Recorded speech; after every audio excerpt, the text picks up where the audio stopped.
Welcome to Small Business Small Talk, a show that provides information, ideas, and encouraging entertainment to help you ride the business roller coaster. And today, I'm so excited. I have a fascinating guest with me to share her story and insights into being a strong female business owner in a very male-dominated industry.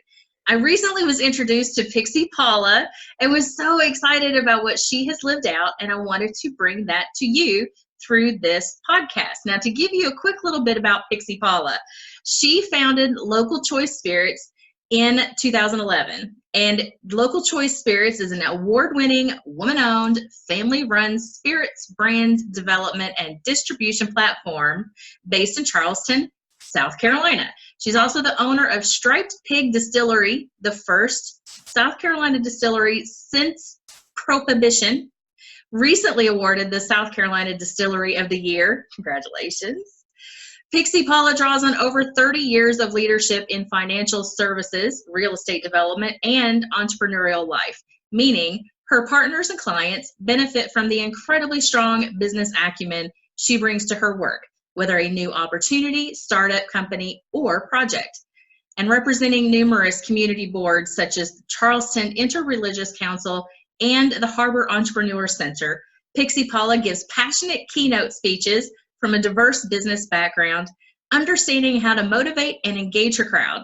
As the proud owner of Skirt magazine, Paula uses her voice and platform to empower women as she gives them a space to support and lift each other up with shared stories and experiences. Mother of 9, female-owned distillery of the year, where they live out, our family is your family. I want to welcome Pixie Paula. Pixie Paula, I am so excited to have you on Small Business Small Talk today. I'm so excited to be here. That was fabulous. I'm like, oh my gosh, this is like incredible stuff. How could we share this? I'm like, oh yeah, that's what we're doing. I'm so delighted about it. That's exactly what we're doing. Thank you so much for having me. And congratulations to you too on everything that you're doing. And I'm really humbled from the bottom of my heart. I'm so appreciative that you're even pulling the universe together like this, because without you, we can't do anything. So thank you so much. Well, we got introduced through a mutual friend of ours, Kirk Hilbrick, and so I wanted to give him a quick little shout out because I know he will share this podcast with his circle of friends as well. And I really have been very interested when we first had our conversation. And actually, prior to that, when Kirk was telling me about you, he was raving on and on and on about all of this amazing stuff that you had done. And he's like, she's just so awesome, and you should talk to her. And like, okay, I really want to talk to her. And then, of course, we had our conversation, and I was floored by the amount of life you've put into your short time on this earth. And I have to admit to my own followers out there that, yes, I already thanked her for having children for me, because most of my people know I don't have children. And so being a mother of 9 and a female-owned business owner, right? So you have not one, but how many businesses have you had done now? I'm right now running 7 corporations, and I know just because I just did the Venn diagram at lunch trying to explain it to somebody. So I know when I think of it's a lot. It is a lot, but you know, it all works. So tell me how you got started with all of it. So origin story, if you will. Mostly I say the alien abduction. That's probably where it all started. You know, because we tried it. We're women, right? We're amazing. Every one of us has an amazing tale and an amazing story. And together, it just is what makes us so miraculous. You're right, the strength of how women can just really come together. So I don't really think of it as anything different or unique. For me, I just jump on opportunity. And I love people so genuinely that I want to be involved. I want to help. I get excited. I feel like I was given a skill set that's pretty remarkable, and I feel accountable for that. Like that, the weight of that, the universe, source, God, whatever you want to call it, gave me this feeling of love, unconditional love. And that's what I really say I'm about, unconditional love and possibility. It's owning your purpose, living your purpose, being your purpose. And so I just embrace everything that's out there as something miraculous to add to playing with ourselves and expanding ourselves to the best that we can be. You know, women are like that. We just want to push the envelope, push the limit. So I don't know. That's how you get started. I just go for it. Now, I've said from the beginning, I totally love your energy. So it'd be nice to be able to like bottle that up, but I'm not giving you this idea today. Okay, so I want to tell you a story. So first of all, I always say, let me tell you a story. Let me tell you a story. I'm Italian, like as Italian as they come. And probably that's I couldn't tell. Yeah, Okay. sorry. I shouldn't move so fast. I know, right? So that's where the energy comes from. But my great grandmother, she died at like 104. She had 8 children.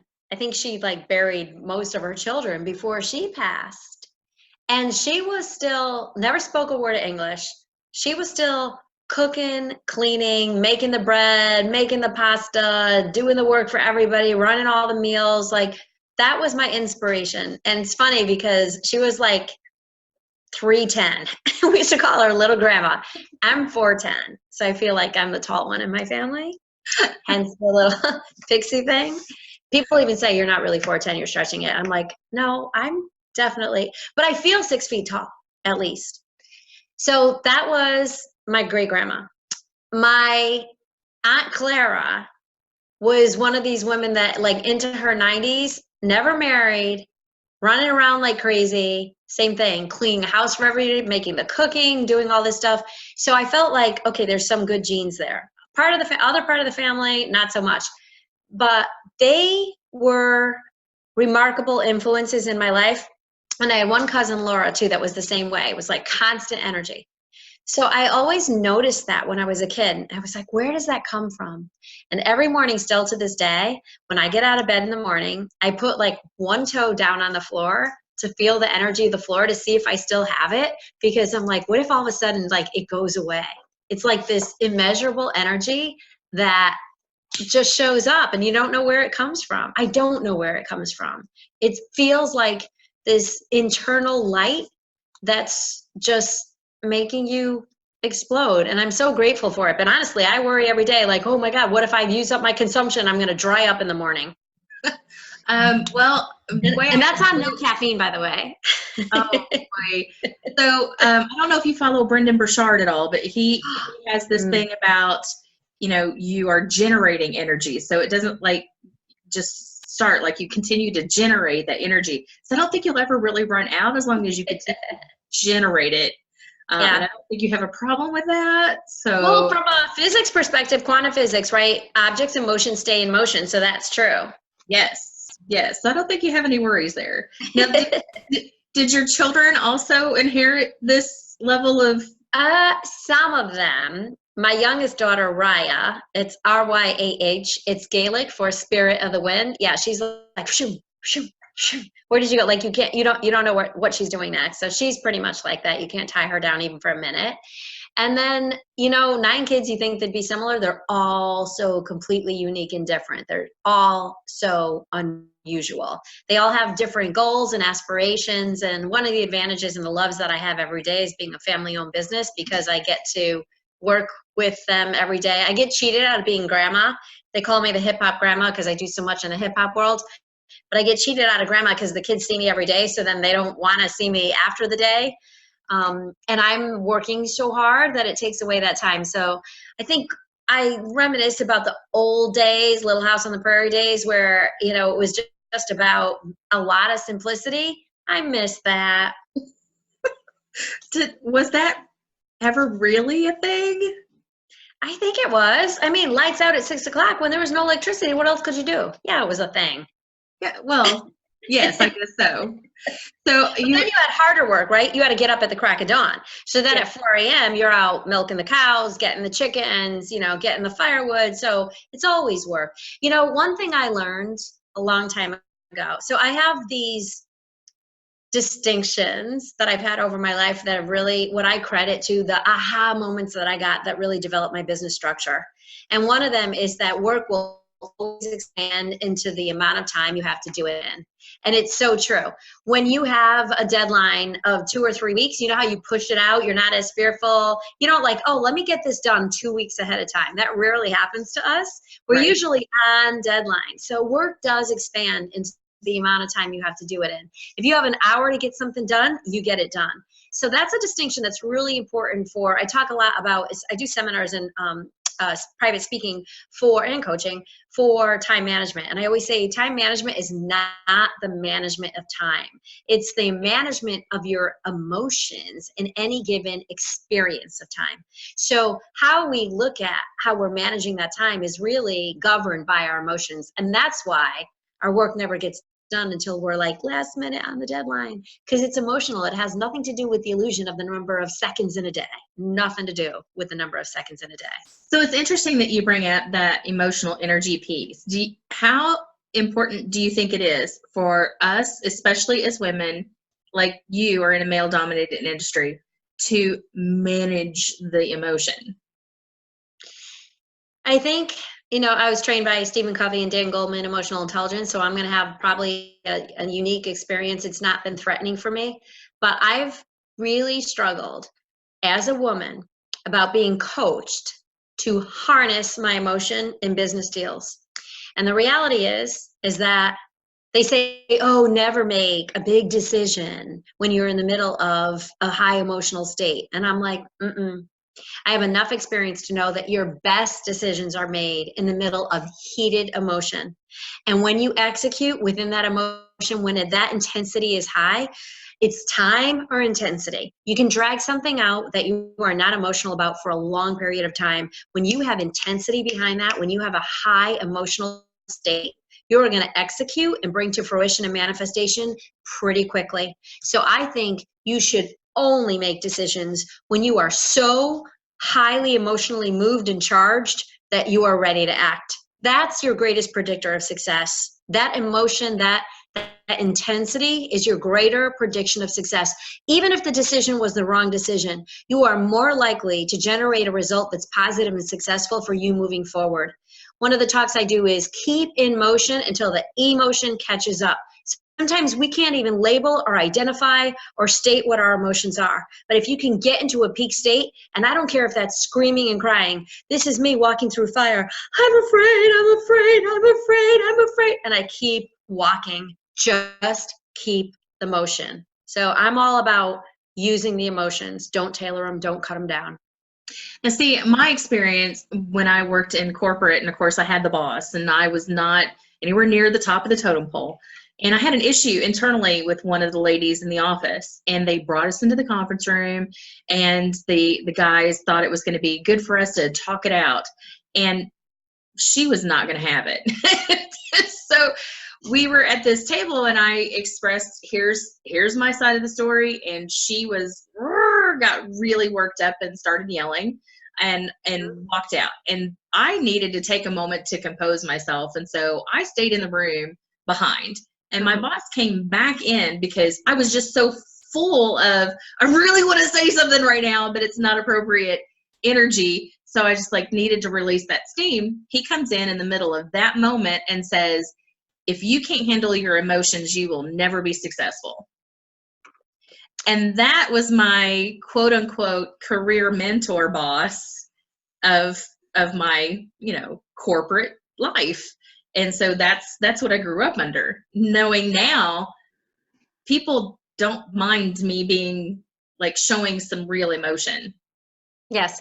Well, I think the thing is identifying the right emotion, right? So sometimes emotion is hard to label. And so we're operating out of fear or frustration as opposed to real, maybe excitement or joy. So tabling the emotion, it should better be said as make sure you really identify what that emotion is and then unleash that beast, because it's really what's going to bring something into manifestation quickly.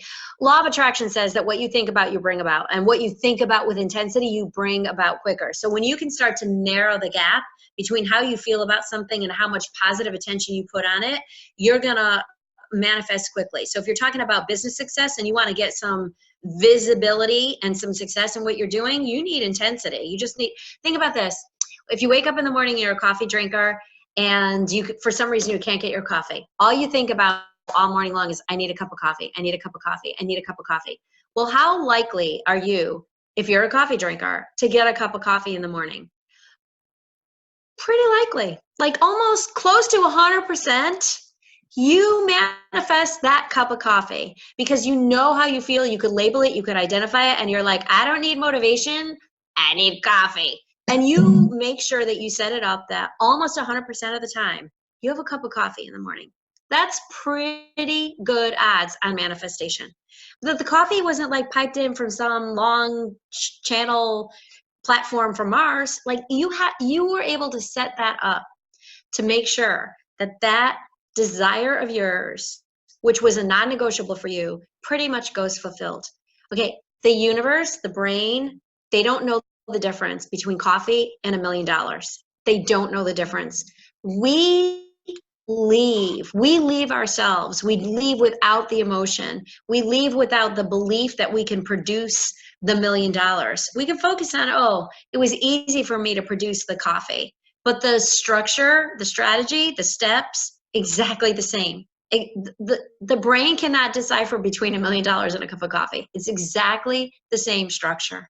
So we need to lead with the same thing. And that comes from the positivity of, I'm setting this up. I am going to have this. And it's non-negotiable for me. I am going to make $1 million this year. That becomes non-negotiable, just like the coffee. You have the greater chance of success. We get in the middle, right? Women sometimes are our own worst enemies because we carry this space of sometimes shame, non-deserving space, lack of self-confidence, lack of a support cheerleading structure that says, you know, you can do this, you can have it all. Our self-doubt widens the gap between our manifestation. That's the only thing that's happening.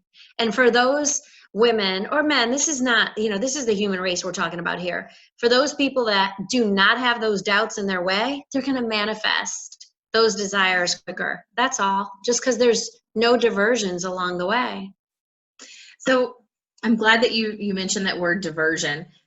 What sort of challenges have been in your way that you've been able to apply what you've learned about life, what you've learned about emotional energy and law of attraction and things like that to overcome those kind of challenges?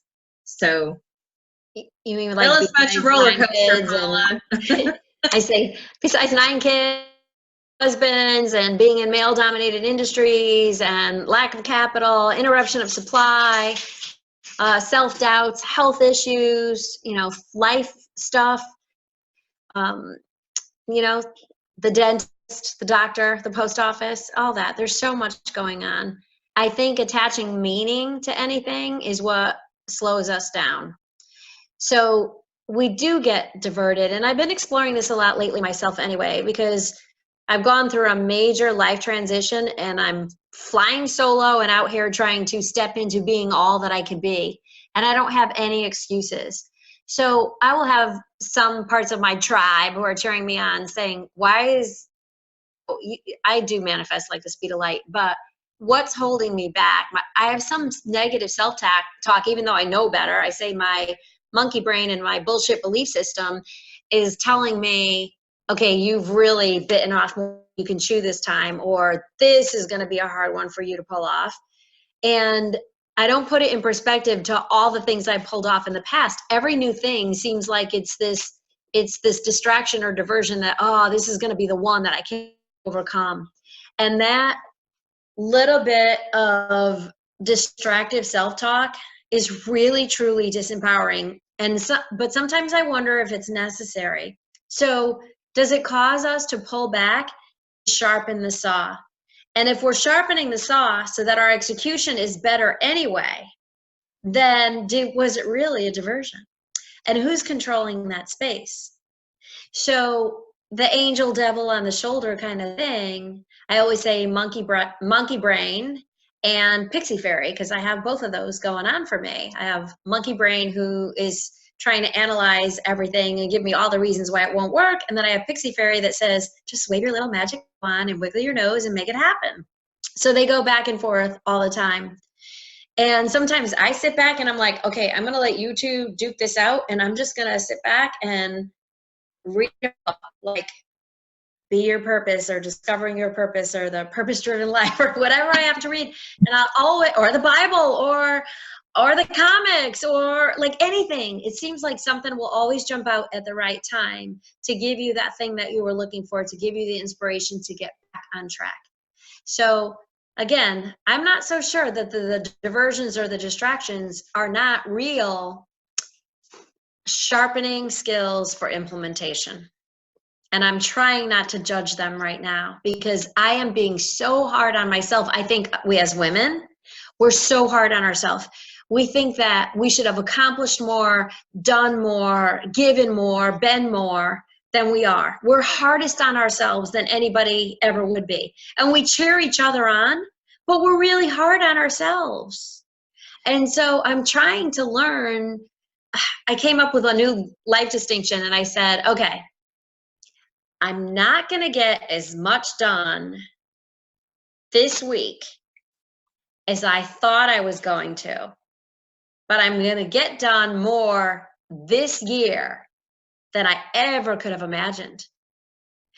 And all of a sudden, that allows me to throw away my to-do list and just focus on my broader vision of remaining on track for my purpose. I'm not measuring myself now in these tiny little spaces that give me the opportunity to be up on myself. And then when there is a distraction, I'm not feeling off task. So by just widening that space, I have freedom. You know, when we can lose meaning and the attachment to meaning and free ourselves to be limitless in our creativity, we really solve so many more problems, or more importantly, the problems resolve themselves. And you just move along into the fluidity of where you needed to be, especially in the business model. And I'm actually testing that out this year. And I'm telling you, it's true. I had last year been given a book to read, Florence Scovel Shinn. And she was in that same generation of Napoleon Hill. And she is a great writer and teacher of truth affirmations, metaphysics, things like that. Uh-huh. But it bridges an affirmation and Bible understanding. So that helps me because Yes, I get really tangled up in just affirmations because I'm like, it's all about me when I want it to be biblically based. But one of the things that she had taught in there is, you know, face the lions, like your yes. fear, your self-doubt, just walk straight up to it. Every single time it disappears. So there's no reason for us to even have it to begin with when it's just not really there. What is it, that concept, the paper tiger? It's not really there. It's not as big as we make it out to be. Our criticism of ourselves is not necessary.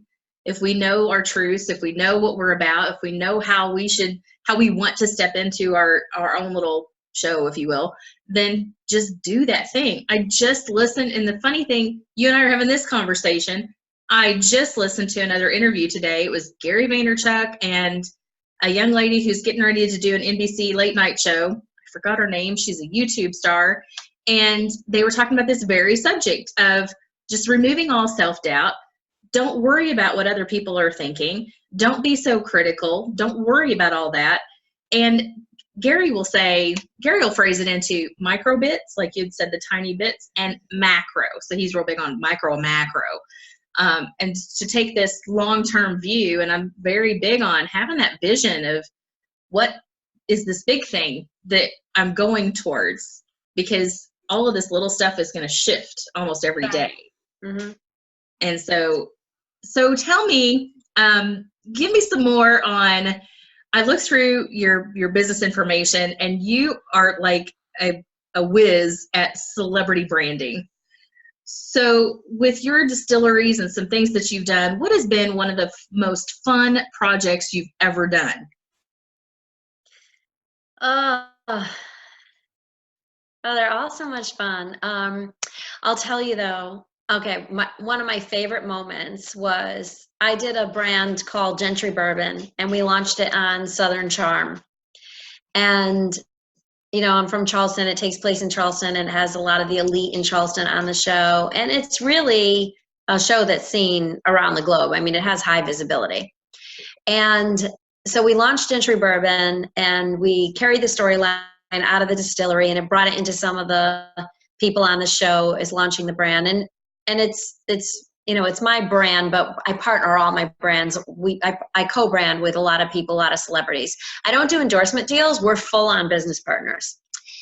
So we launched it on the show. It was called The Beast of Bourbon, was the episode on Bravo. And, Bravo will cross a lot of the shows off of other shows. And at the same time, I was working on a show with Ladies of London, with Marissa Hermer, and also the Braxtons.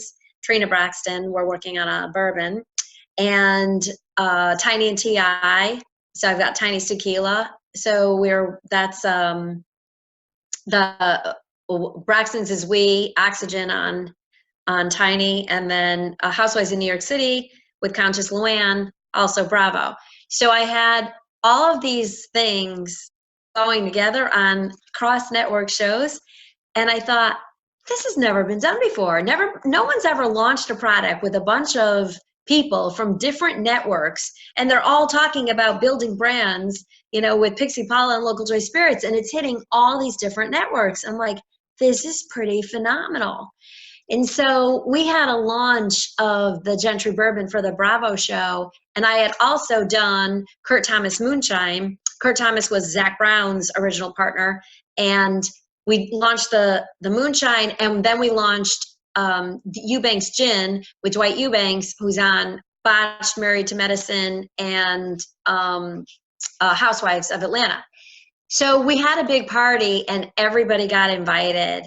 And when I showed up to the event, they do the red carpet, they put the step and repeat and everything up, and everybody was there. And I walked in, and the band, and now I have Tyler Boone too, who's also an artist. I walked in at the time. The band was Kurt Thomas Band playing all of the music.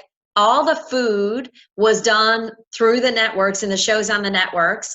And the talent that was there, Dwight Eubanks was there with the Housewives of Atlanta team. And there was a chocolatier that was there that had been on the We channel. Oh, and then I had Hatfield and McCoy whiskey at the time too, from the Kevin Costner movie. And the bar was all my products and all of my friends. Like, these guys are my friends, right? Everyone's in the same room. And at a moment, I looked around and I saw the banners for Local Choice Spirits, and we had Pour Proudly. We have a sip and share model because we give back. And I thought, oh my God, I did this. Holy cow, I did this.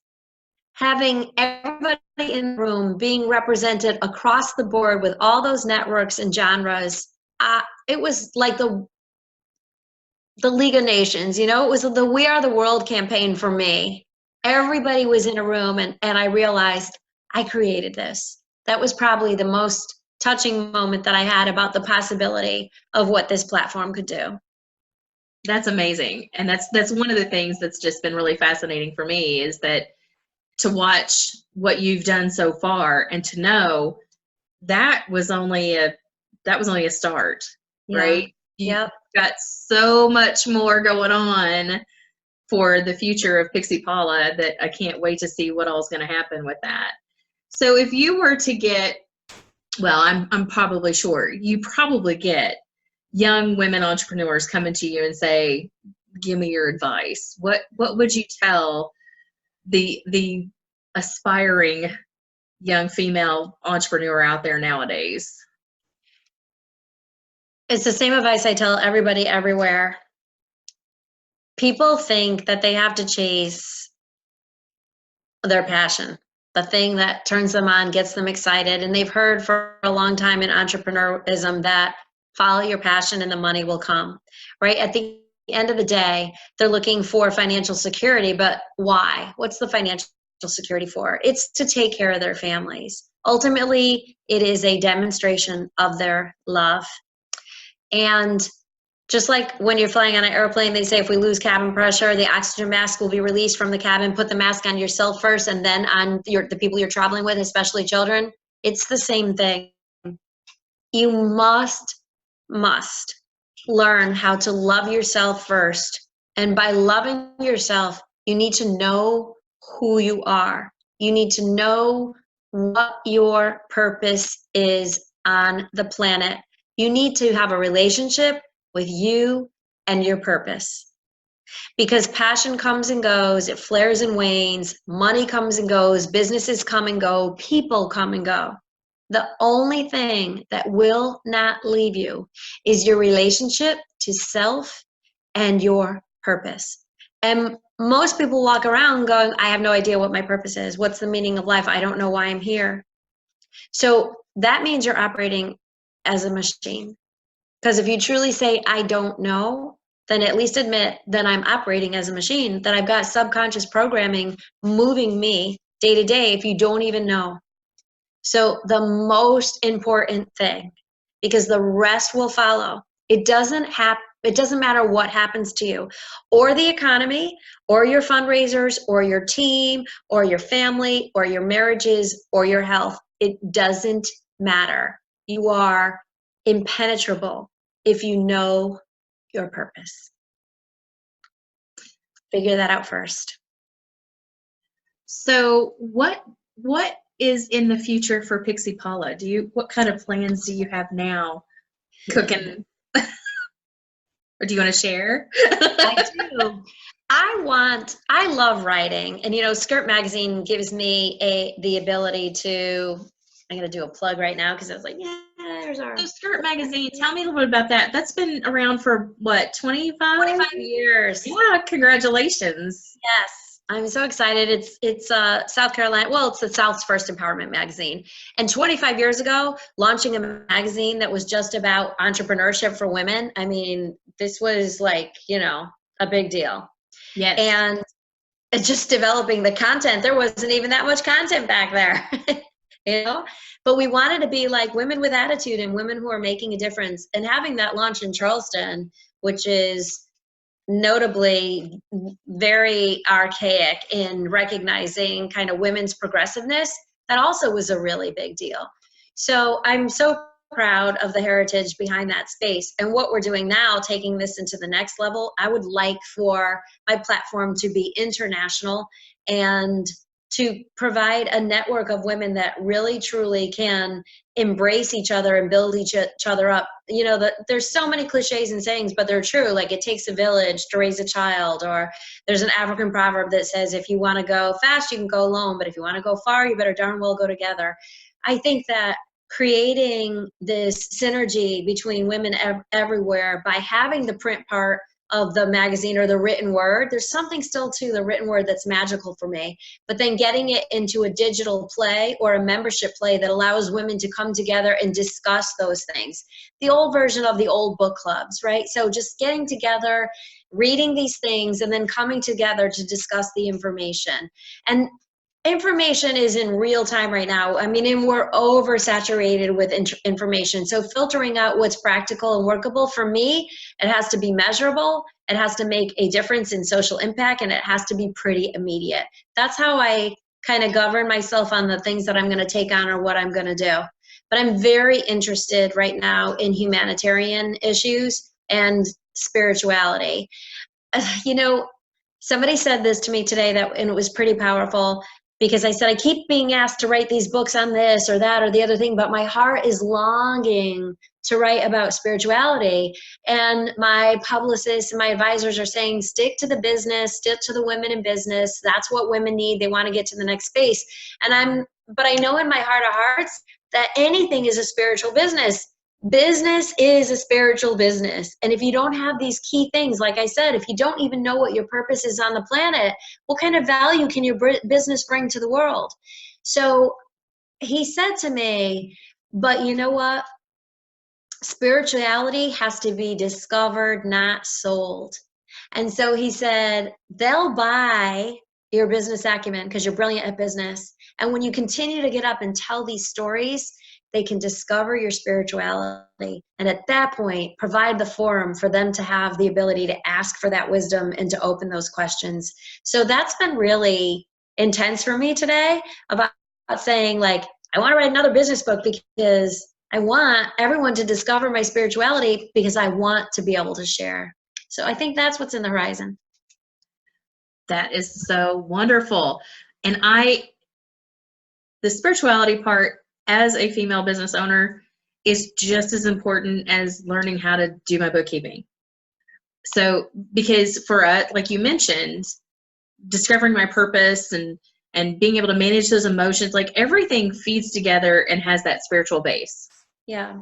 And those that see that and recognize it probably is a niche market. Let's be realistic. Some may not want to admit that there's a spiritual realm to the world, and that would not be necessarily your niche. But those of us that live in that are all for supporting that kind of a message too. So I'm sure there's a platform, an avenue out there. Absolutely continue to share those stories, because I know that's one of the things that I was like, yes, I want to talk to this person more. When you shared that, and I'm, bringing that to the forefront more, also opens the door for people to not be afraid to talk about spirituality. Sure. Yeah, and I'm a scientist and a mathematician at heart. I mean, there's no way denying the science for me. So I tend to say this, well, if Einstein figured it out, do I really have to reinvent this? Can I just pick up where he left off? So I'm going with some, basic paradigms that I'm like, okay, I could accept this as somewhat of a truth. Now, certainly there's newer technologies and new information that we develop over time, but some of these basic truths, we can start off as a foundation. You don't really need to debate them. And a lot of people are still debating, there's the debate on, is the world flat or round?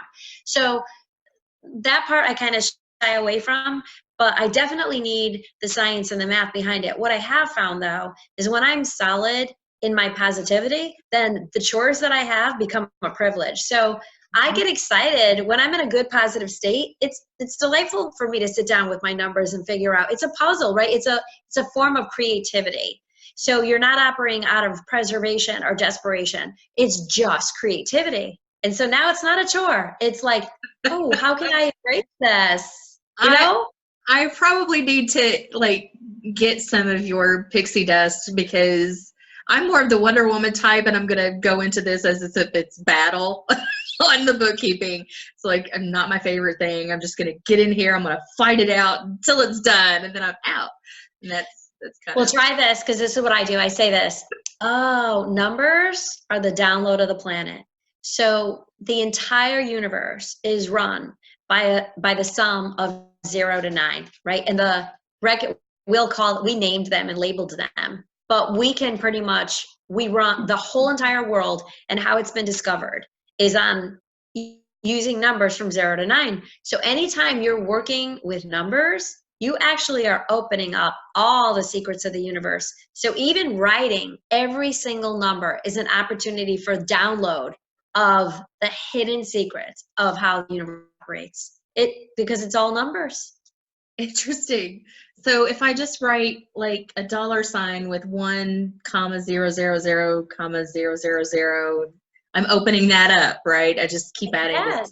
And even as you're looking at numbers, just say, what are you trying to tell me? It's an opportunity for hearing something. Just like if you were going into meditation, numbers create energy. So energy is neither created nor destroyed. It simply transfers form. Right down to the tiniest atomic proton or neutron. There's no way to discount that. First of all, it's all an illusion anyway, but those things don't even exist without observation. And the only way that we can quantify them and measure them is because we've assigned a numerical value to them. Okay, so Pixie Paula, I have to tell you, you have just like rocked my entire world when it comes to numbers, because I have a love-hate relationship with math. I'm good at it if I'm not distracted. Like, I have to give everything I've got to it so I don't mess it up. Numbers are like, they need to be right. And I'm kind of a perfectionist. I need to reconcile it to the penny. Kind of, where did the penny go? I can't just be good enough. Kind of like, I'm all wrapped up into this. I've not one time in my life, until you just said it, applied energy to numbers ever, except whenever it's negative in my bank account before. That's been but I mean, that, in all honesty, thank you for that. I don't know who else needs to hear that little bit, but if I'm applying that same positive energy to the numbers within my own bookkeeping, in organizing my business and how to, even prep for taxes, past time to get that done, then there's positive energy going into the bookkeeping. There's positive energy going everywhere within all of the numbers that I'm managing. Yes. Well, and you know this is easy for you when you think about your birthday. So think about any time you have to write your birthday or your address. You know how it has a connotation that somehow those numbers pop up, or your phone number, right? They resonate differently. It's because there's energy attached behind those numbers. You become attached to them, familiar with them. They have generated a lot of memories for you, but especially on the birthday.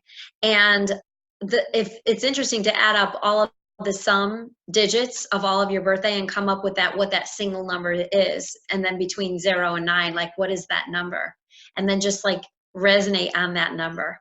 So I don't believe so much in like astrology or numerology, not that I disbelieve it, but I mean, I don't focus my attention on that when I'm talking about the vibration of numbers. It's not about astrology or numerology. It's more about pure vibration. So in other words, the fact that there's a formula to absolutely predict a right angle or an equilateral triangle, and that all of that forms the algorithms for the entire creation, manifestation of anything physical on the planet. Again, anything that's physical on the planet isn't being piped in from some channel in Mars.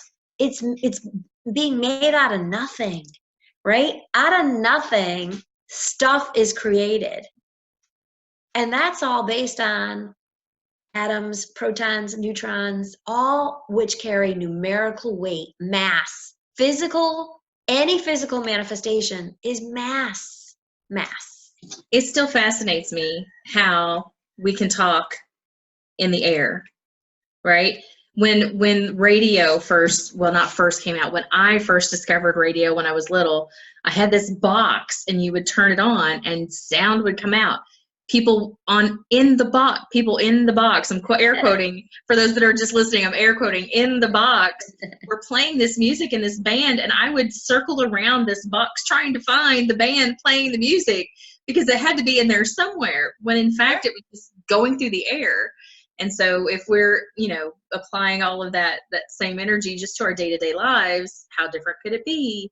So yeah, there's a lot of great conversation that happens around that. And I know with this specific podcast, we initially started talking about, that strong female entrepreneur in a male-dominated society.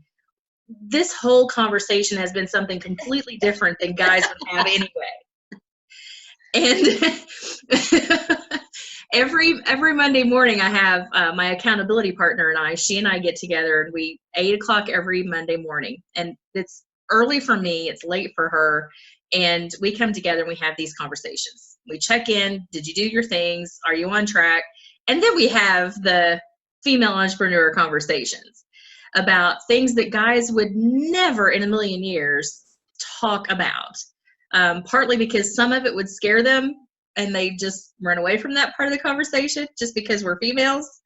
The rest of it, it's not as direct. Like, it goes all over the place, and it's literally not in a box. I think in older times, the way before women really were in the workplace, it was men in the workplace, and the way to keep men grounded and controlled was to have them deny their emotions or their sensitivities. And so it was gleaned into the men not to demonstrate or show any emotions, and that's what made them a real man, right? So that was really a control mechanism.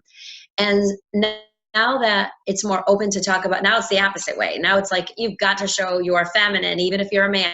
You've got to be sensitive to women's issues. You've got to embrace women as your equals. You've got to have sensitivity to their needs that are different than men. And it's changing, that pendulum and that transition. We really are in a transition space, and it's been tough. It's been tough on the women my age. It's been tough on the men my age, because it's a whole, I say, my bullshit belief system is just changing. Everything's changing. It's a paradigm shift about what's acceptable or not acceptable. So men learned to suppress any of those emotions or to be feared being called out as some kind of pejorative name because they were too feminine. And I mean, heck, I mean, now we've discovered that there's new genes that new chromosomes even that potentially identify that there's more than just male and female. I mean, who knows what's going to happen with artificial intelligence, because they can literally, create these machines to be humans. So, and have human emotion, which is pretty scary, right? How do you craft that up in a petri dish? But apparently it's happening. So it's just, nothing goes anymore. And like, even trying to pretend that there's some controlled paradigm about everything is just placing limits on your own self. It's best to try to be limitless and have meaninglessness in your life, not attach meaning to it, and open the scope for just going with the flow instead of trying to control things. And I think that we're shifting. It's happening, but it's not painless. That's for sure. Not painless. No, and I'm still seeing, like, you're right. I'm still seeing the pendulum even out there in some women owners who are very not so supportive of men during their transition time. Mm-hmm. Still very like judgmental and controlling and, negative towards men who aren't so quick to just merge well together in this new yeah, because it's going to happen one way or another, because the workforce is changing. So because of the remote workforce, I mean, we work remotely, so many of us, right? So now men are home around their children as they're being raised, and women may enter the workforce, and it may be a financial decision that even if a man was the primary breadwinner, after a while, maybe the woman gets offered a higher position, because more and more women are entering the workforce at higher levels than men at this point, because of their education levels are starting to catch up. And so our younger generations are having more time in the workforce so they can get those equal pays, right? And besides, we're supposed to get equal pay for equal work, but that doesn't always happen simply because man or woman, you're getting paid based on your length of time in the workforce, and that gives you your work experience. So now that men are starting to raise children, and there's a lot more stay-at-home dads, like, right, that wasn't even a concept that you heard of 30 years ago. So you've got stay-at-home dads that are around all of the emotion of their children, and the children are eliciting that emotion out of those men. They're getting more experience with domestic education. And the women are away, maybe at work, or maybe both of them are home and working remotely, so they're sharing in those responsibilities. But what elicits emotions from us? Where do we learn emotion? It comes in our infancy. And so a lot of times men were not around those infants to be able to experience, what does this emotion look like? They didn't have the garnered home experience. That's changing. And because we love our children, and most people will give anything for their businesses, and the businesses are our children. Don't confuse that. They would do anything to keep that baby alive, and you do the same, for your kids or your loved ones. So it's shifting the interaction with the stay-at-home dad, or the people who are working remotely, or the fact that a lot of men are forced to work with women when that maybe wasn't the case 30 or 40 years ago. They weren't forced to interact with this dynamic. And you know what? It's not even about gender. It's the same. It's socioeconomic and it's cultural as well. And the fact that we've got a lot less homogeneity in the United States even. So it's even being forced to interact with different religious cultures, spiritual cultures, socioeconomic cultures. The old control of the stereotypical guy running a business is really fading fast, because the workforce just doesn't support it. Yeah, very fast. I mean, just in the past 10 years, everything is like magically changed. And those are the people that are struggling. Yeah. They don't want to let go. And I see it a lot, especially in this area with the small businesses I work with. There are some hanger-oners both sides of the coin, both genders, who just haven't quite got up to speed. So, you know, they'll either come around or they won't, and they'll be the dinosaurs of the bunch and, you know, go on to retirement and go play golf all day. I'm not sure what they'll do. So, okay, one last question for you. For you, Pixie Paula, how do you define success?